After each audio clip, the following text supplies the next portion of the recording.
All right. Look at us. Hello. I can't see myself. Yeah, I got your full. It pretty much cuts right here. Okay. So I'm here up.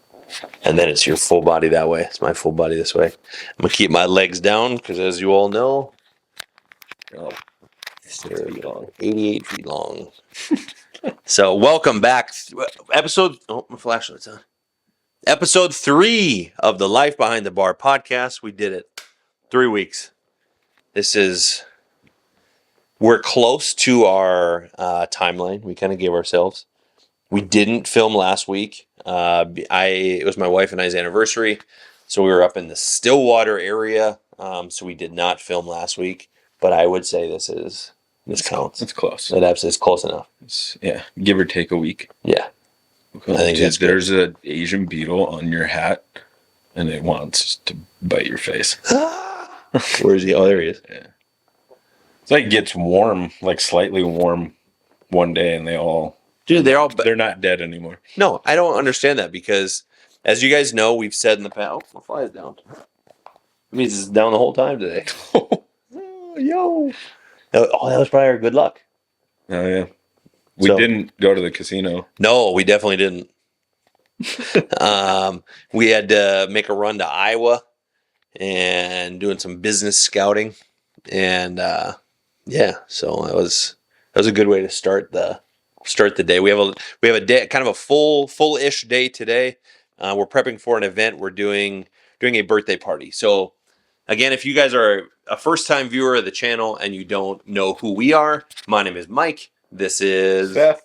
We are co-owners and co-founders of Mustache Mixology, which is a mobile bartending trailer, and we also do cocktail and mocktail syrups. With that, we have an event this weekend up in the Twin Cities. We're doing a 70th birthday party.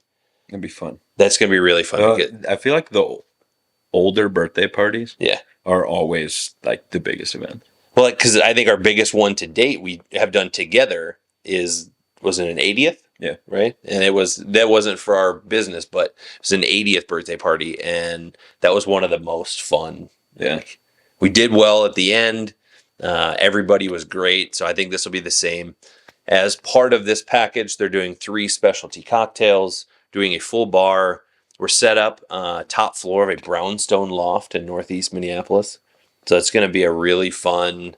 They said, I know it might sound like it's not going to be that crazy being a 70th birthday party, but he's like, it won't feel like a 70th birthday party. Yeah.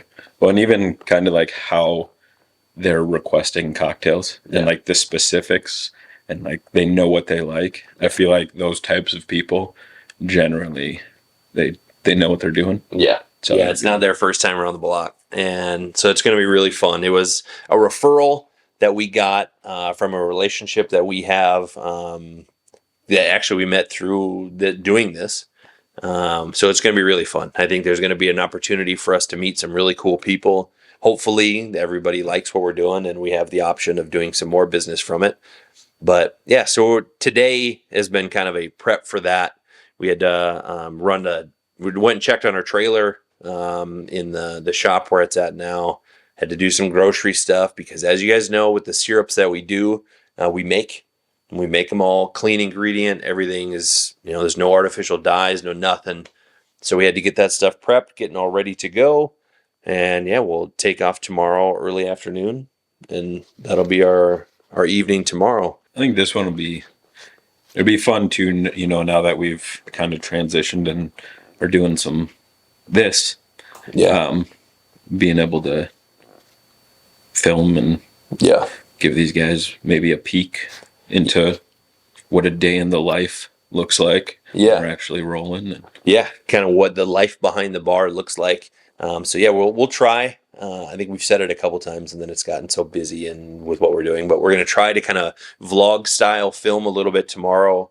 Some of the road trip shenanigans and setting up. You'll be able to see a little bit of the life of what it's like to own a mobile bar. And because a lot of people, I think, maybe their perception is a little different of what it actually takes to go into this. Right. So it'll be fun for you guys to see that. We're not going to release it as so much a podcast episode, but it will be maybe we'll throw some clips in for next week's episode, but we'll try to put out some sort of a kind of vlog, and maybe we'll put it right on, this YouTube channel. Yeah. Because it is Life Behind the Bar podcast, and it's labeled as a podcast, but it will, like we said in episode 1, we're going to try to do some Mustache Mixology content in it as well. So we'll just kind of direct everything here, and yeah. So it'll be good. Looking forward to that. But as part of Life Behind the Bar, as you guys know, and as we've said before, it's not just bartending content. It's not just being behind the bar, physically being behind the bar and doing events and everything, or even doing the syrups. It's a lot of our personal life. Yeah. Right. And we have some big changes, not even changes, just additions that I think are going to help grow this business, and then our syrup business, and being able to show people in a different way what it is that we can fully do. And that is real estate. So I've been in real estate for going into my 9th year. My office is out of Wayzata with Edina Realty. And it's something that I'll always just carry my license. But now, an exciting announcement. It's very exciting. It's very different. I am actually getting my real estate license as well. Very soon. Yeah. I hope. Yeah. If you're on the trajectory that you've been doing already, it'll be very soon. Cruising. It's a lot.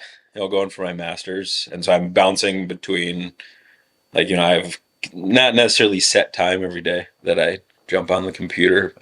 Usually when the girls are doing school, I'll try and get on, and then in the evenings, they have their reading time, and I'll try and get on.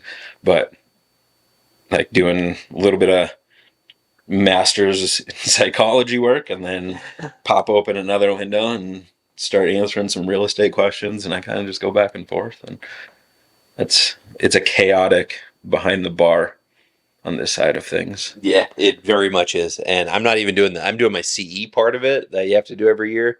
So I'm not even doing the initial schooling anymore. I did that a long time ago. But it's very chaotic behind the bar.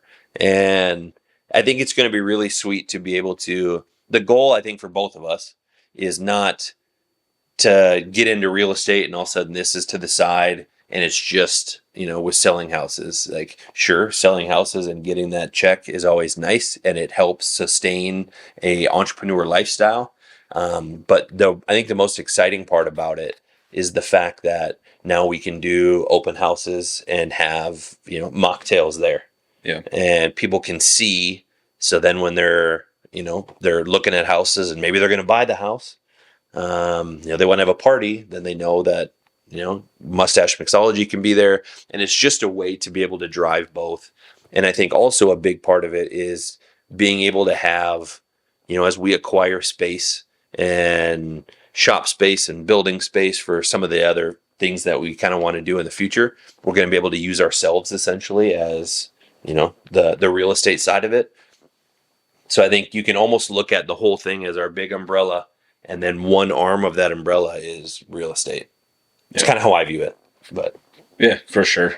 Pretty much everything that we do together, we just crush. Yeah. And people love us. So, even doing that part-time and, just getting that little bit of income there for now, whatever, but being able to use it big picture, and then, running this route and that route are, they're both huge things that on their own. Yeah. But being able to do them together and how we're tying things in together, that's huge. It is. And especially for bigger picture stuff.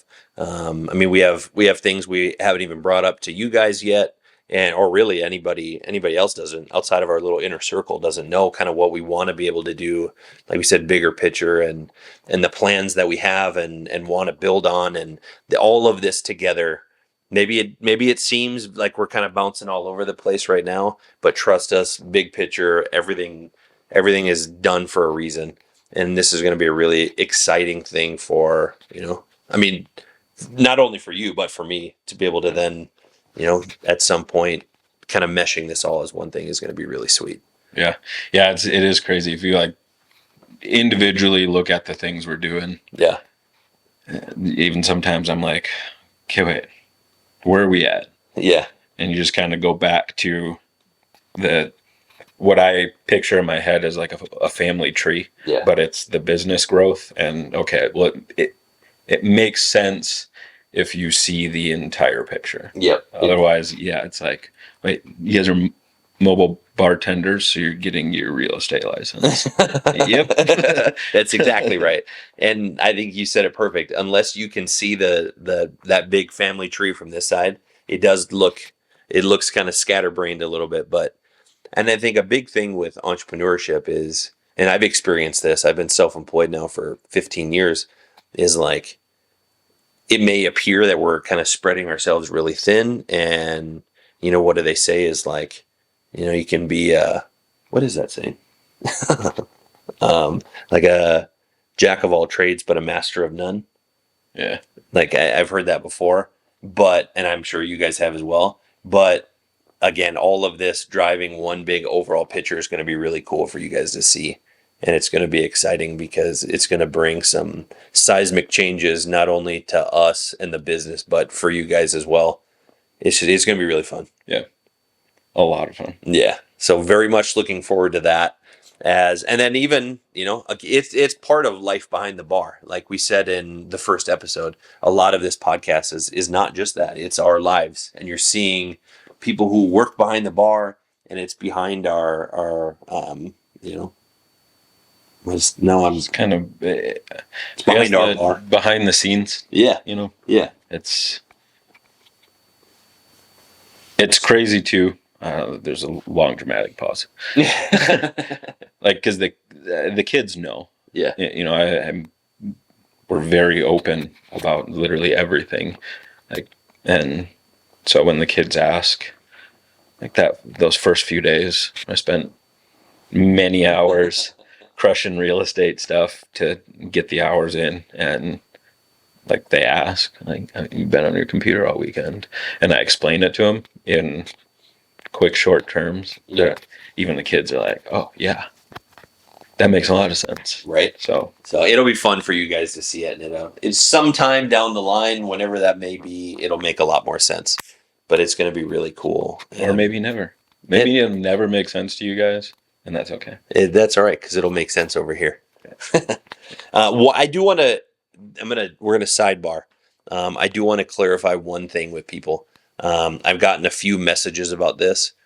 A quick behind the scenes. It sounds like we're doing a lot, but really, it's Mustache Mixology. Yeah. And this podcast, and then the things that we have that we're working on behind the scenes that we're not necessarily putting all out there yet is kind of really all we're doing. Yeah. We're not involved in with anybody else. Being involved just with the things that we're doing. It seems like it's a lot. It seems like it's chaotic, but we're only involved in our own stuff. Yep. So, being able to do like prep for events and stuff like that, it's our own events. So we know they're coming. We're the ones scheduling them. Yeah, we're booking them all. Having a plan for everything keeps it not chaotic, especially because we're not tied to anyone. We're not bartending for anybody else. We're not even setting up pop-up bars for anybody else. It's strictly, we're doing it for us and for us alone. So being in full control of everything that we're doing makes it less chaotic. Yeah, absolutely. And outside of doing, we certainly are open to partnering with people. We've done that. Like we partnered with another place and we set up fully as us in collaboration with, but all the stuff we're doing is just us, and it's just as Mustache Mixology and nobody else. Yeah. Yeah, I think that's kind of huge for me. And I think that kind of speak for both of us, that doing things in collaboration with somebody else, like we have done, and like we will probably do with that same bar. Yeah. Oh yeah. In the future, but we won't and ever really do anything branded as anybody else. No, because that would kind of defeat the whole purpose of doing it as us and building our own. So a lot of the collaboration stuff, it's still in a way, dates may not be on our terms. If somebody's having an event that they can provide a bar, but they can't provide what we can provide, so they also want us there, or they just don't want to and they want us there. Being able to be at those things, but we're still there as us, and not under the name of anybody else. Is something that we'll probably maintain for ever. I don't really foresee that ever not like having, whether even we're there or we get to the point where we have bartenders working with us, I don't ever foresee there being a time, that it's not branded as somebody wearing the Mustache Mixology gear. Like, it's all going to be under that. And you guys will know based upon how we talk about it. Like, there's only one Mustache Mixology account. There's only one Life Behind the Bar podcast account. And if the information does not come from you or I right now, and you don't hear it from one of us in a form of a in-person, a video, a clip, something, if you don't hear it from us, it's not factual. So, and I foresee it always being that way. And yeah, everything will be branded as us. So in short, for anybody that sees other businesses pop up, they see other events going on, like, unless there's the mustache there, like, it's not us. And you'll know, we always post, where we always start pretty much every event. There's a live video, or there's something that's like, hey, the boys are there. Yeah. But if we're not right now, especially, if we're not there, then it's not us at that event or doing anything there. Nope. So you'll know if we're there and it comes from us, that again, you'll see the stash in some way, shape, or form. Again, maybe because a part of our business, like we've said before, is if you have an existing bar and you hire us to come, like, we can come be behind a different bar, but 9 times out of 10, the Mustache bar will be there, and you'll have all the videos and the social aspects showing that we're there. But hopefully that clears up some confusion maybe for some people. It's just us. It's just Mustache Mixology for us. We're not involved or with anybody else.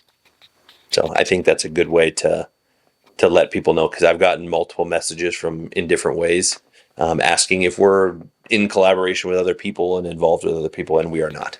So you mentioned a little bit ago, it's 70 degrees here again today.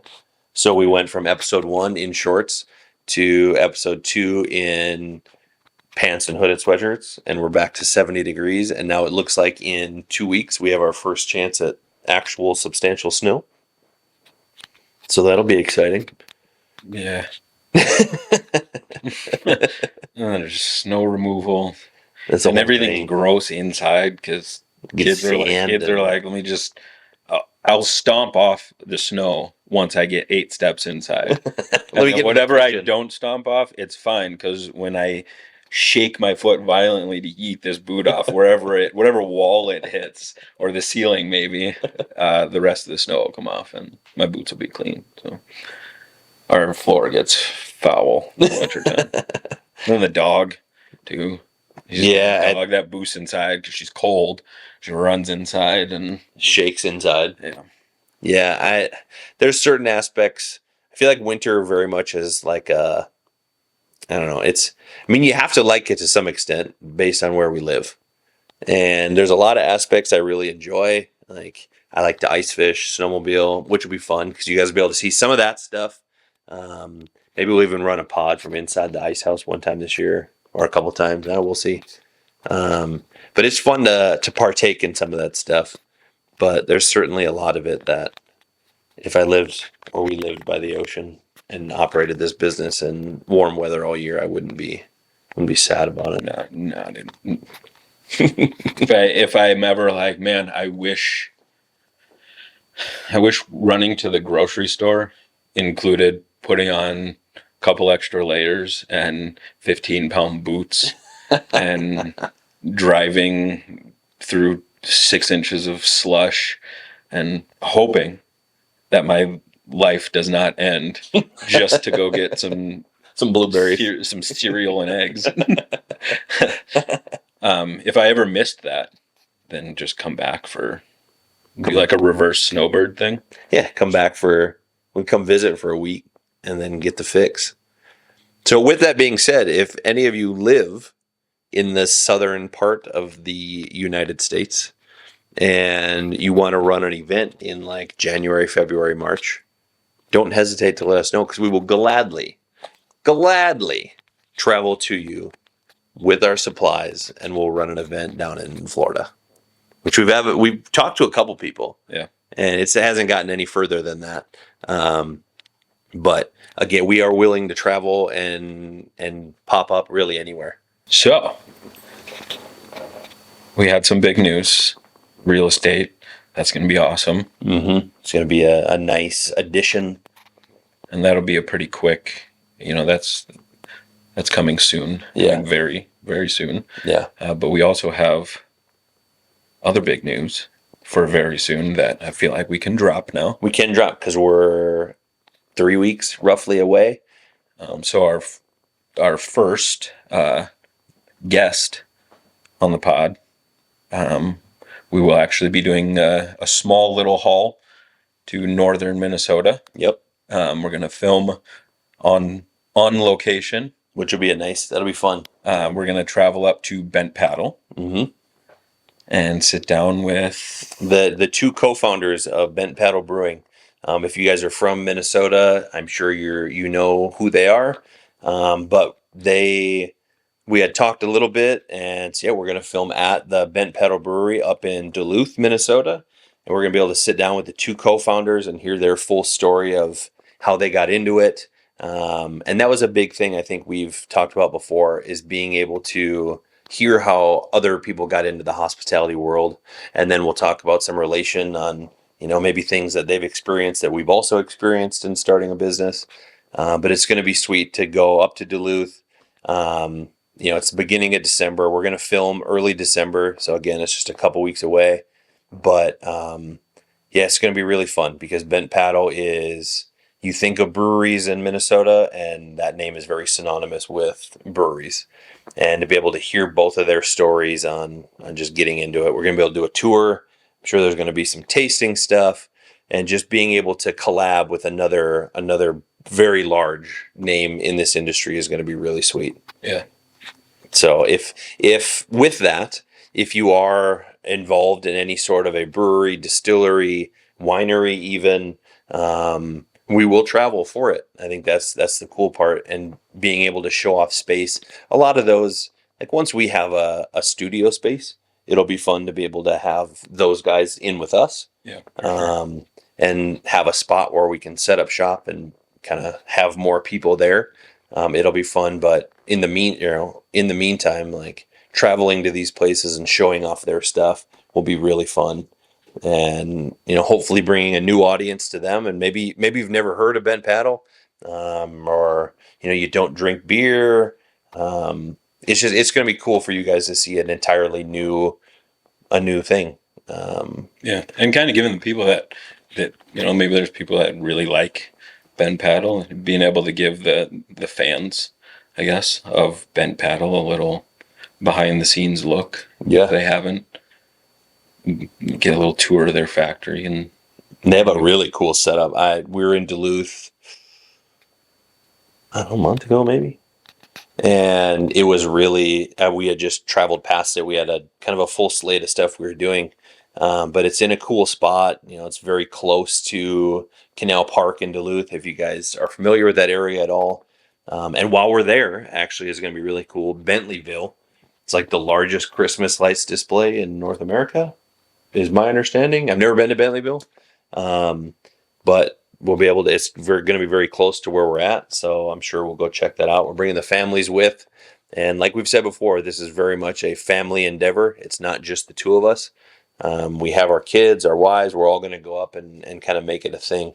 So it's going to be really sweet for you guys to be able to see Bent Paddle, get a taste. Maybe we'll even try to pepper in some footage of all of us at Bentleyville. Or You'll get to see little child me excited about the light. I still get excited about Christmas lights. Like we were talking about this yesterday.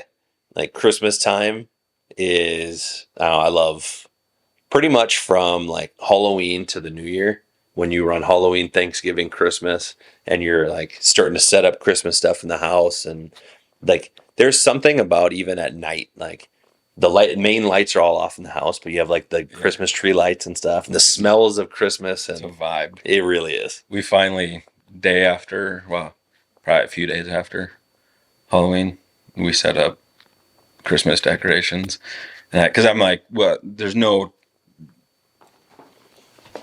You all can think what you want. This is my podcast. And Christmas starts the day after Halloween. November 1. Like, there's no, to each their own. Maybe you guys are setting up, like, I don't know, something from the Mayflower or something in your house. Or like, Pilgrim outfit. Yeah. Like, there's no decorations for that. No. Outside of, like, some mums and pumpkins that carry over, maybe a little bit. Like our last 2 pumpkins are being shredded by squirrels right now. And we did the same thing. Like day after Halloween, I think it was a couple days, and it was like, I remember looking at my wife and I'm like, all right, it's time. Yeah. And that will be a topic of contention. I know of a handful of specific people who watch this podcast who believe that like Christmas does not start till the day after Thanksgiving. But then you only have like 3.5 weeks you do all that work to enjoy it, and then you take it down. Yeah. So for all the Ebenezers that just don't believe in happiness, except for the month of December, you do you. Yeah.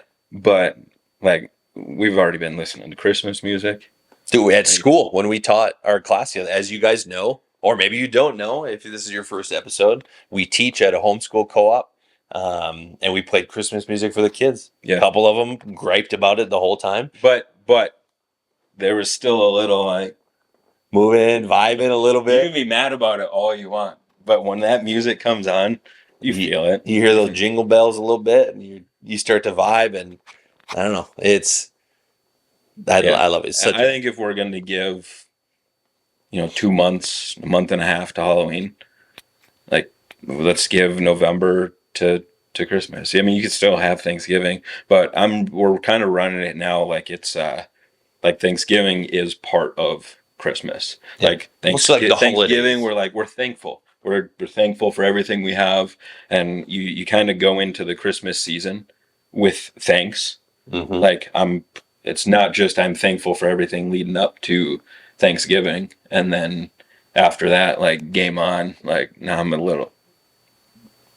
It's like, no, we're going in with a grateful heart into, like, I would say it gets a little more intense. Yeah. Like, sure. You decorate in Thanksgiving and kind of start to feel the vibe, and then you're thankful and you eat like stupid amounts of food. Mm-hmm.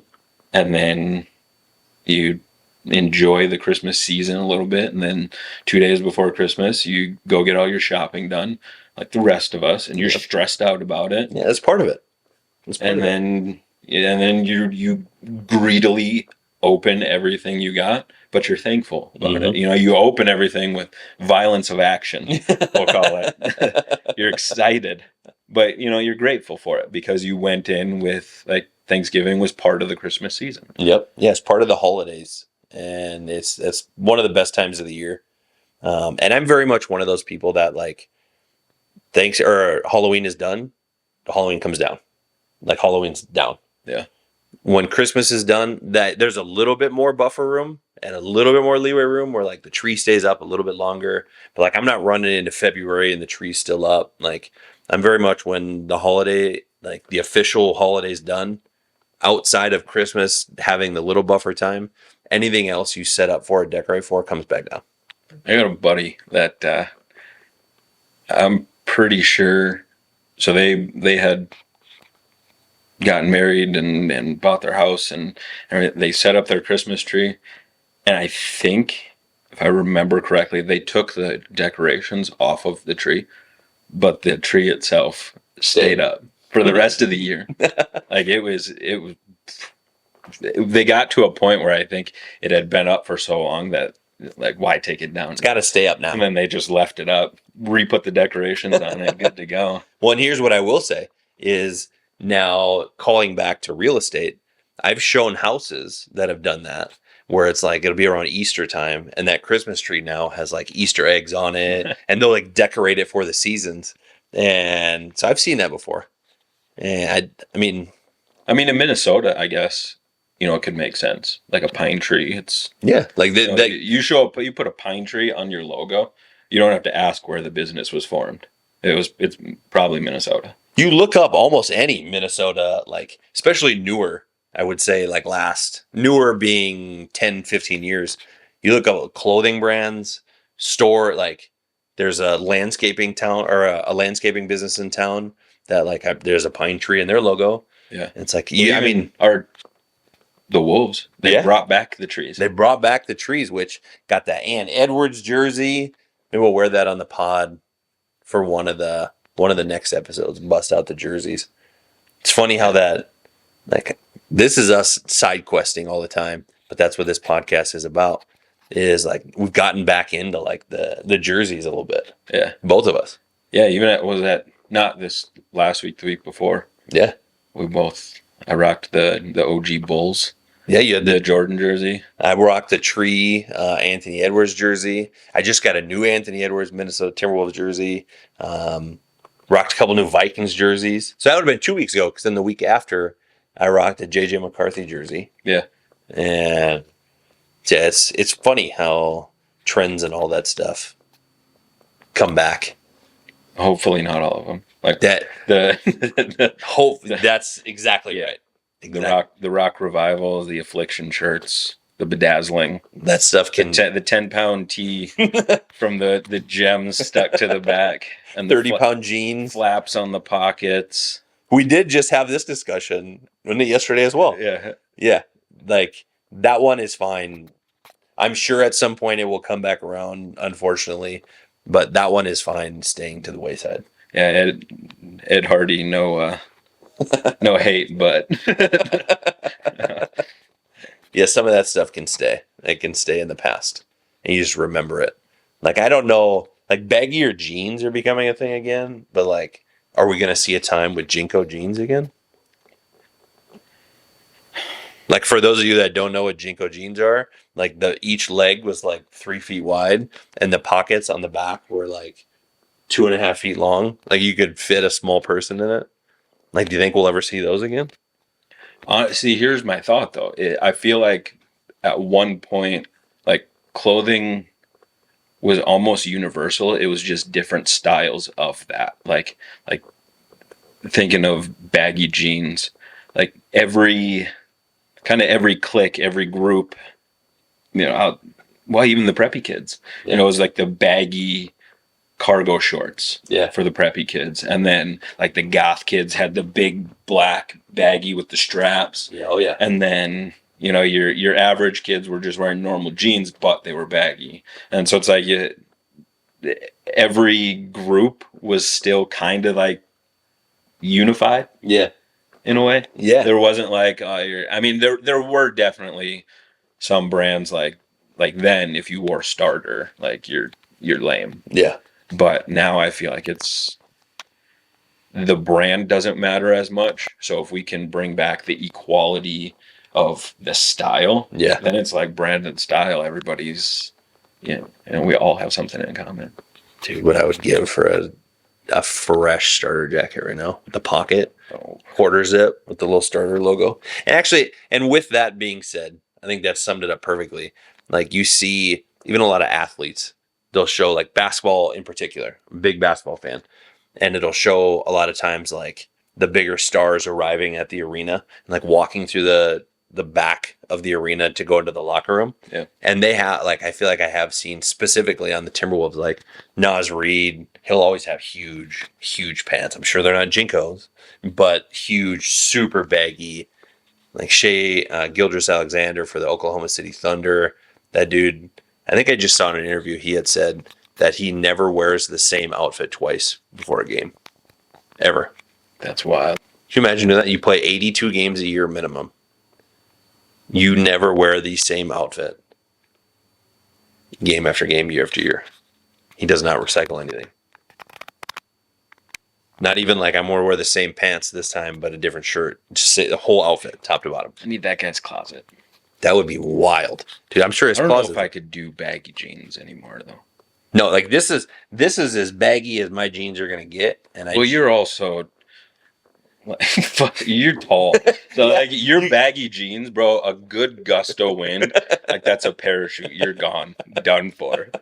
And it's also like it's tough being this big. Like you rip a pair of like skinny jeans.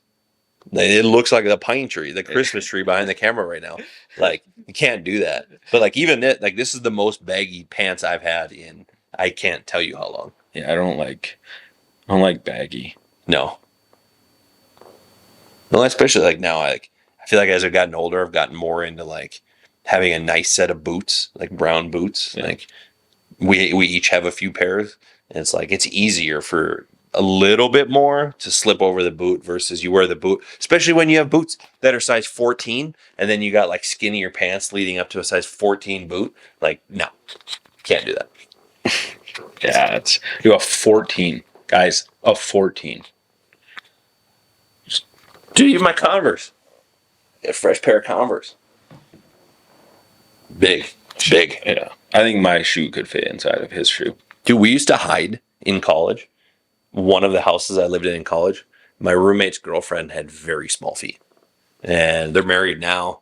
And so, Zach and Lauren, if you're watching this, I'm talking about you. But I would take Lauren's shoes because her feet were like the size of my phone, and we like, especially in a college house, like you didn't walk in and like put your shoes like nicely on a rack. Like the back door was shoes everywhere. Yeah, and so we would hide one of her shoes in one of my shoes. So when she had to quickly leave in the morning, like it was probably not, like you think it was probably not cool, but it was funny to the rest of our roommates. We would hide her shoe in my shoes and she'd have to sift through all the shoes to find her one before she could leave. Disrespectful. It was, and I'm sorry. Lauren, I'll apologize for that. He's not sorry. I'm not. It was funny. He's not sorry. It was funny. It was really funny. So that's going to wrap episode 3 of the Life Behind the Bar podcast. You heard a little bit of, our life behind the bar, some updates that aren't quite mobile bar related. But again, to recall back and to call back, it's all going to be one big umbrella that you guys will hopefully see and understand at some point in this process. Yeah, it's nice, kind of sharing that side of things. We don't really have a big circle. So no, we run a pretty tight ship, I feel like. And, not everybody needs to know everything about everything, but just kind of we're still here, but this is what we've been doing, and give these guys a little bit of a taste, I guess, of what's to come. And what's cool about it is for you guys to watch this and start to know us a little bit. Like I feel like anybody like me, I'll watch certain YouTube channels where I feel like I know these people and I've never met them in my life. I probably will never meet them in my life, but you almost feel like you're a part of their life and become part of their circle. And like weekly, there's a handful of YouTubers that I'll make a point to be like, I know they're going to upload a video on this time. And I like watching it. You almost feel like you're in that group. Hopefully that becomes a thing with you guys to where even if all of a sudden we end up doing an event for you for bartending, or you buy one of our syrups or something like that, you'll know us on a little bit more of a personal level, which makes it more fun.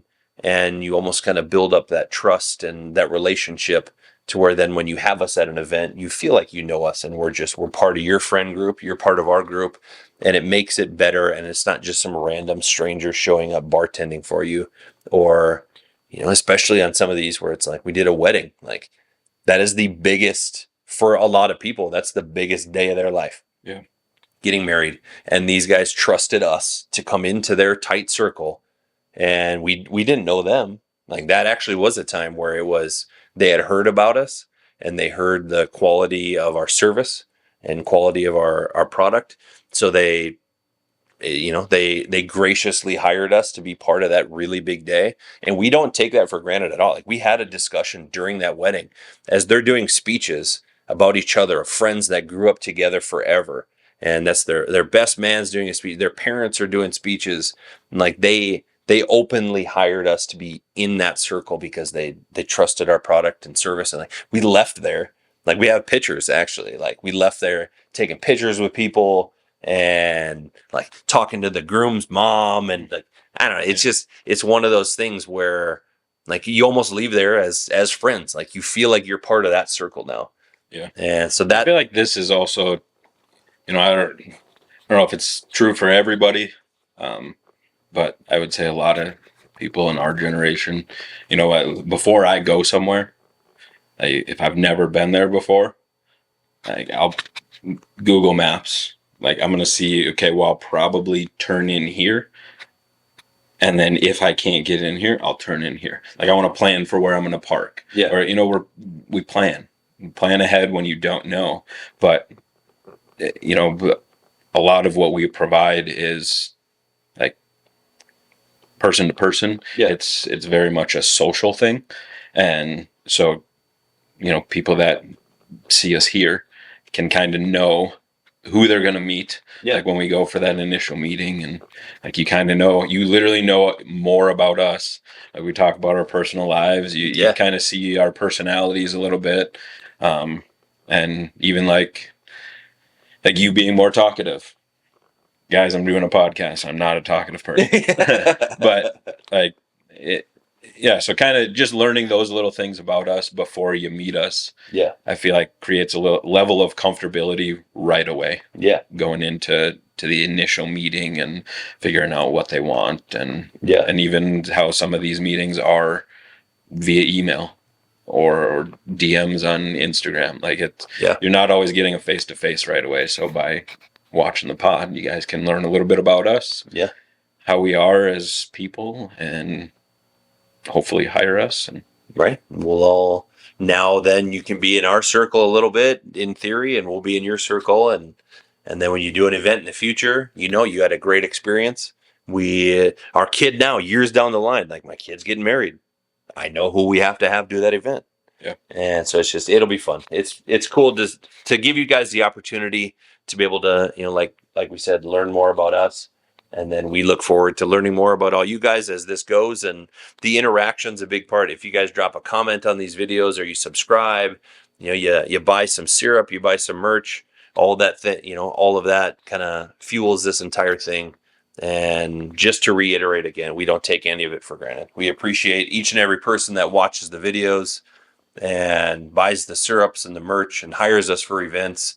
It's huge. And that doesn't go, it's not on a vanity level.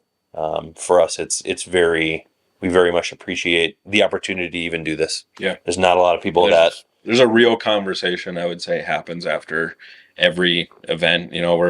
We're fun and we joke around, I would say 90% of the time. Yeah. We're kind of we're here for a good time. Yeah. Like, life is what you make it. So let's have fun with it. But I would say after every event, we have like a real conversation, and part of that conversation is essentially an appreciation for whoever hired us for that event, and generally how crazy it is that this is what we're doing. Like, this is our life, and that's crazy. But that appreciation is truly, like, honestly there behind the scenes for pretty much everyone that supports us in any way, whether it's buying something, even just likes, comments, subscriptions, things like that. Like, you see people all the time, like, just a quick quick subscription. Like, it's not a big deal. Share the video. Like, we can see every time somebody shares a video. Yeah. Like, and pretty much every time, especially when there's like multiple back to back, we talk about it even when we're not together. We'll shoot each other screenshots. Like, we had 8 more people follow us in a matter of minutes. Yeah. After we post something, and we get pumped about it. So it's sweet. So none of that goes unnoticed. So thank you guys so much for watching this episode. If you've watched the other ones, please hit that red subscribe button, hit that notification bell, and with that, we'll catch you guys on week 4. There it is, baby. All right. See you guys next week. Bye.